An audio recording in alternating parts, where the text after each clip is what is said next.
Ganyan lang siya. Diba? Kasi medyo magulang na. Pero medyo payat. Ayan guys.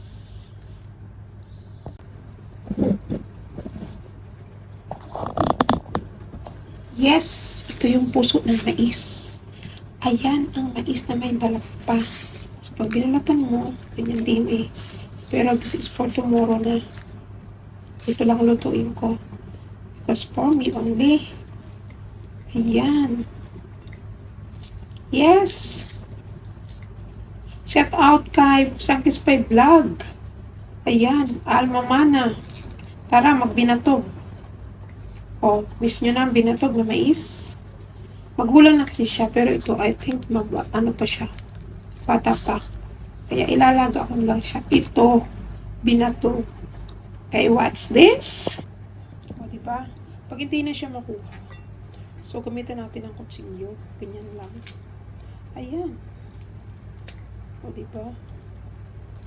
So, madali na. So, gaganon na siya. Ayan, yan.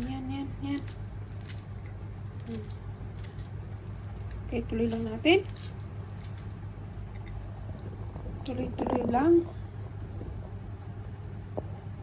Sa ating mais na gagawing binatog. Ayan guys, tapos ko na yung kaputol. Ito naman kaputol. Nung kami sa bukid, pag mga tuyo na ang mais, meron kaming yung sutsura na ginaganon siya.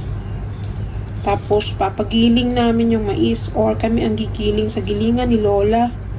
Yung dati naming, yung Lola namin sa father side, may gilingan sila ng mais. Giling ka, ganun siya. Yan. Kaya ito medyo matigas na talaga to.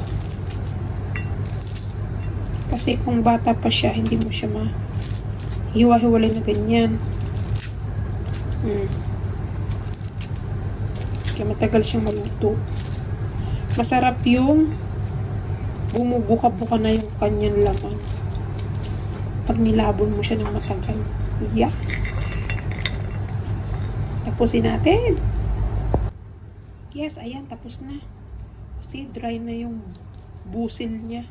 Ang tawag sa amin.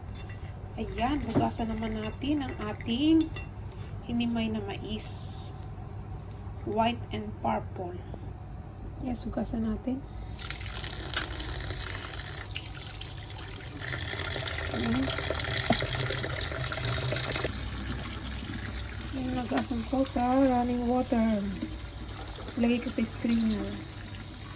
Ayan. Then ilalagay natin sa kumukulong tubig. Oh yes, nagpakulang ko dito sa rice cooker ng tubig. Yes, ayan. Ay na nga po, sinalang ko ng aking hinimay na mais. At gagawin ng binatog. Ayan, ilalaga ko. At dahil nga po dumating ng amo, ay hindi ko na napicturan.